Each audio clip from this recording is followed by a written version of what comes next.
I found these wood rounds at the dollar store, and now I have to burn them.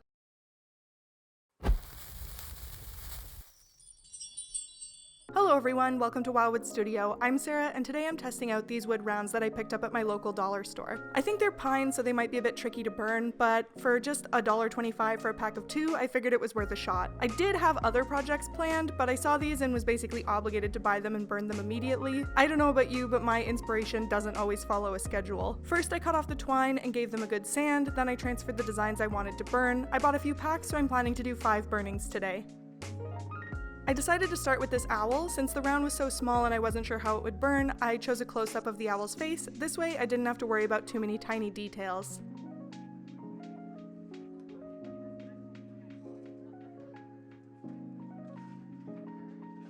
As always, I'm using my Razortip SSD10 wood burning system.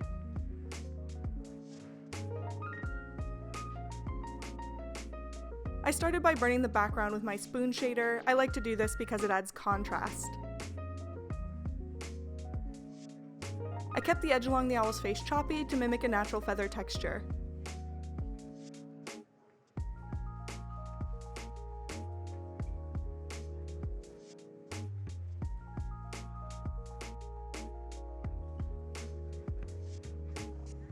I didn't burn over the bark at all because I like how it creates a natural border around the piece.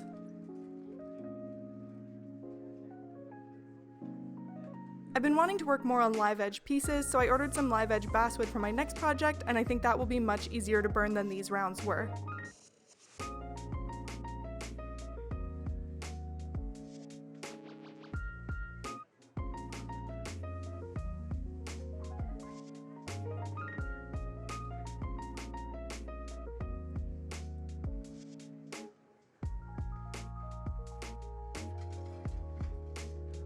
After the background, I worked on the eye and the dark shadows around it, then I added texture to the feathers, all using my spoon shader.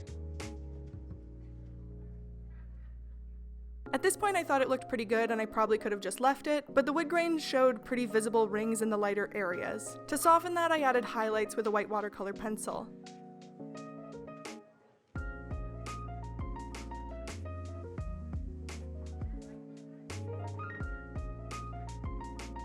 I also felt that the beak didn't stand out enough, so I painted it too. The paint added some nice contrast and highlights, and I think that was sort of necessary on this wood, so I'll likely do the same with my other burnings in this video.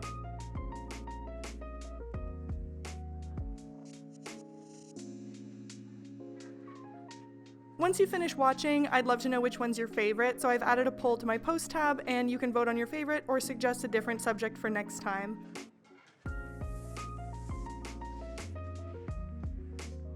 This little owl took me about an hour, and I'm really happy with how he turned out.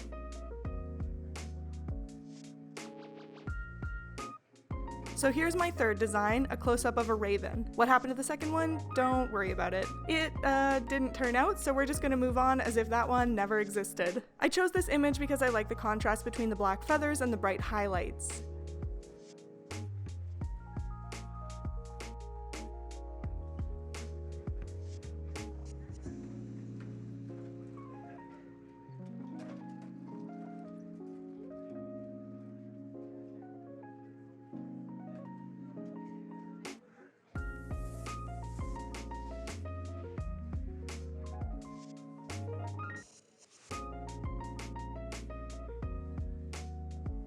As I burn these rounds, I'm realizing that mid-tone shading is tricky, so I mostly stuck to dark shading for this one.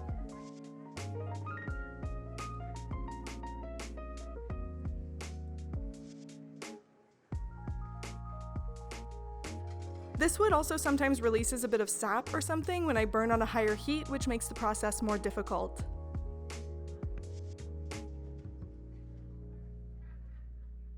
I decided not to burn the background dark for this piece since the bird is mostly black, so I kept the background light for contrast.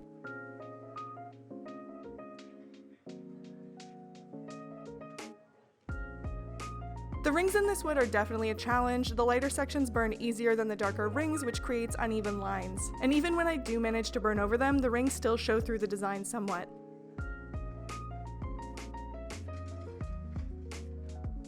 Once I finished burning the raven, I erased the pencil lines with a sand eraser and added white highlights with a white pencil crayon. I also outlined the bird in white to help it stand out from the background. Without the outline, the wood grain interfered too much with the top of the bird's head, so this helped make it clearer.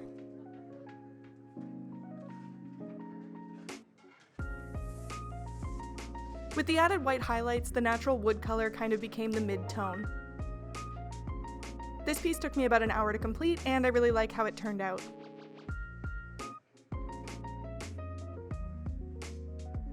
I decided to stick with the bird theme one more time, but I chose a cardinal this time so I could experiment with adding a little color.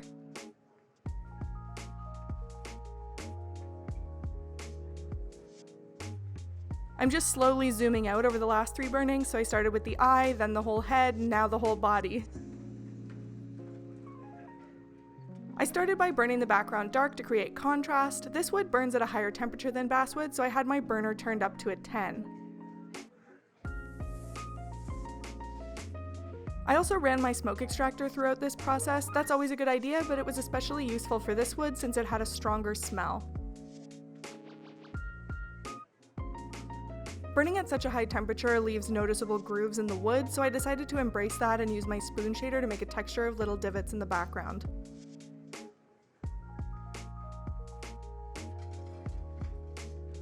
Once the background was finished, I shaded the cardinal and the branch it's sitting on. This was difficult on this wood because of the wood grain. I was excited to try burning these little pieces of wood because I really like the look of live edge wood for burning.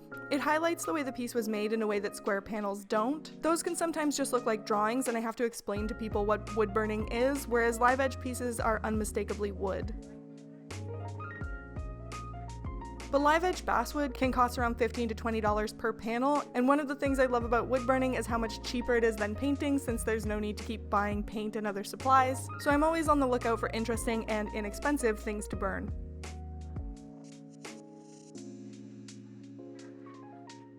After burning this one, I think these rounds work best for dark shading or line work with minimal midtones. The wood is naturally darker than basswood and the grain really gets in the way, so I think the easiest images would be high contrast, mostly black and white. That makes sense considering that they seem to be mainly marketed for simple projects like painted table numbers rather than detailed artwork. Once I finished burning, I added some color. I left the branch as is since it's already wood colored, but I wanted the cardinal to stand out in red.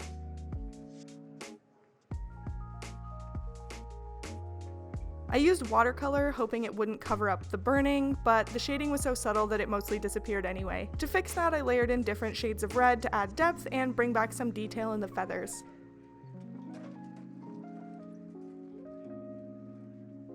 I think this one feels less dramatic than the other two I've already done, which is surprising since it's red. Once I was happy with the paint, I went back in and added a few final details. I thought the ring around the eye was too thick and made him look a bit like a cartoon, so I burned that a little smaller. I also used my knife tip pen to retrace the separation in the beak, and I used a watercolor pencil to add some white highlights. This burning took a little over 2 hours.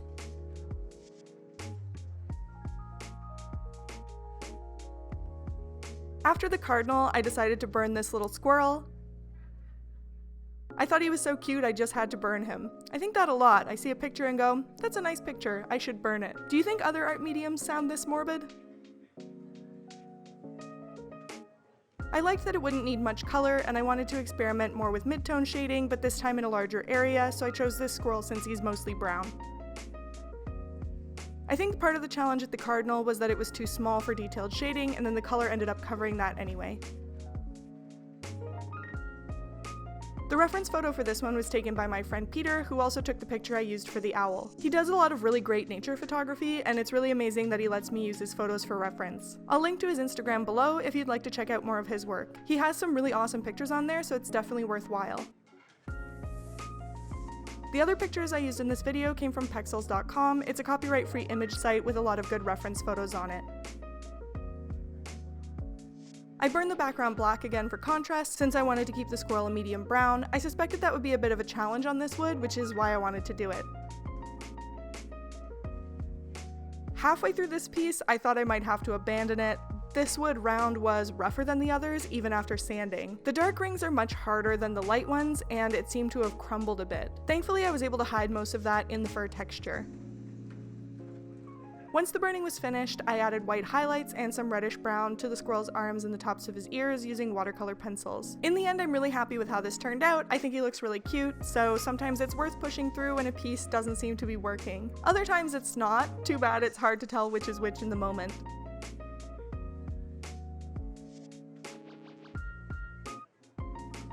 Next, I decided to do a butterfly, mostly because of the size of the round. It seemed like a good bug size, but bugs are gross, so I decided to do a pretty bug and I picked this butterfly.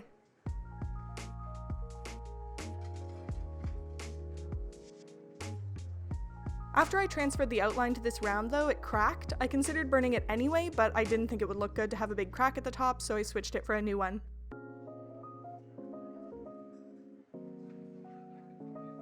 I had never seen this type of butterfly before I decided to do this burning. I just picked him on looks alone. If this was a person, that would be pretty rude, but butterflies don't really have a personality, so that's all I had to go on. I considered doing another monarch, but I've done a lot of those lately, so I picked this butterfly because it doesn't have a lot of black on it, and I wanted to burn the background dark again. So I started with that, then shaded the flower and the butterfly before adding watercolor to bring him to life. My other motivation for this whole project was, once again, markets. I think that realistic animal burnings will be popular, but the larger ones can take 10 to 20 hours or more, making it tough to price them for a market where people are expecting to buy cheese or stickers, and not necessarily an original artwork.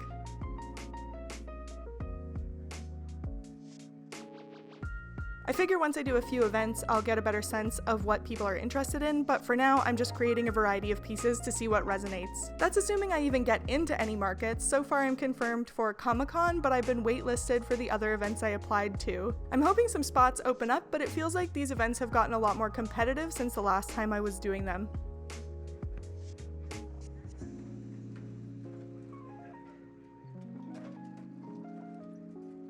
This one took me about 2 hours like the cardinal, so it seems like adding more color takes longer, which makes sense. After that last round split, I only had one left, so I figured I'd just go ahead and burn it. My husband suggested a frog, so I went with this little guy.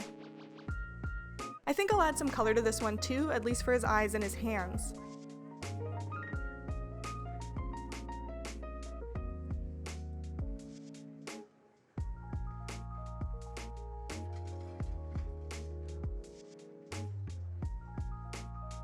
So at this point, would I recommend buying these dollar store wood rounds for burning? I mean, sure, why not? But if you're new to wood burning, I'd stick to solid lines and black and white shading because these aren't the easiest to work with. They burn much more unpredictably than basswood, which is why basswood is usually the go-to choice. These pine rounds may be cheaper, but they come with some challenges that could be frustrating or even discouraging if you're just starting out.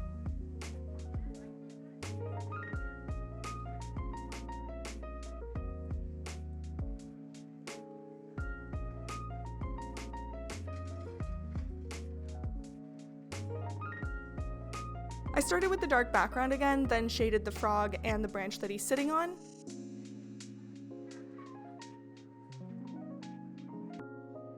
I gave him really dark drop shadow under his feet, which I thought looked nice.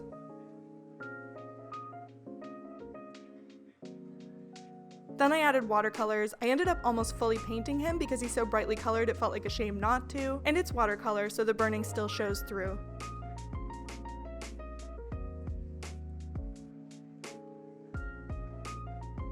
I just wanted to add, if you're new to wood burning and don't want to spend a lot on live edge basswood, I'd recommend starting on 1/8 inch or 1/4 inch basswood plywood, which you can find on Amazon, or basswood panels if you can find them. I buy mine from Above Ground Art Supplies in Toronto, and they ship to me, so it might be an option depending on where you live.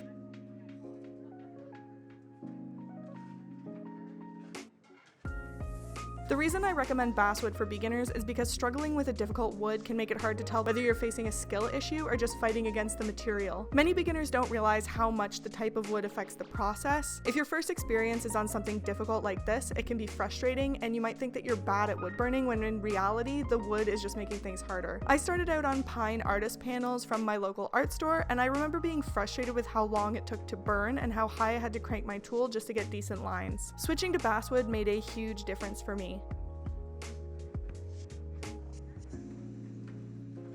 I've heard a lot of people say things like, you can make art with anything, you don't need expensive tools. And while that's true in some ways, like don't let a lack of high-end tools stop you from starting, I also think that decent tools can make the learning process way easier. For wood burning, basswood definitely makes things easier, but if you want to mess around with a few of these rounds just because they're cheap, definitely go for it. Or if you're more experienced and enjoy a bit of a challenge, I think the results were definitely worth it. If your local dollar store doesn't carry these, there are similar pine rounds on Amazon. I'll link to some below. Here's a look at all the finished burnings. As always, please let me know what you think in the comments. I'm planning to buy more of these rounds, so if you have any suggestions for what I should burn next, drop them below. Also, please make sure to like this video if you feel that I've earned it, and subscribe to my channel so you don't miss all my future art videos. Thanks for watching, and I'll see you next time.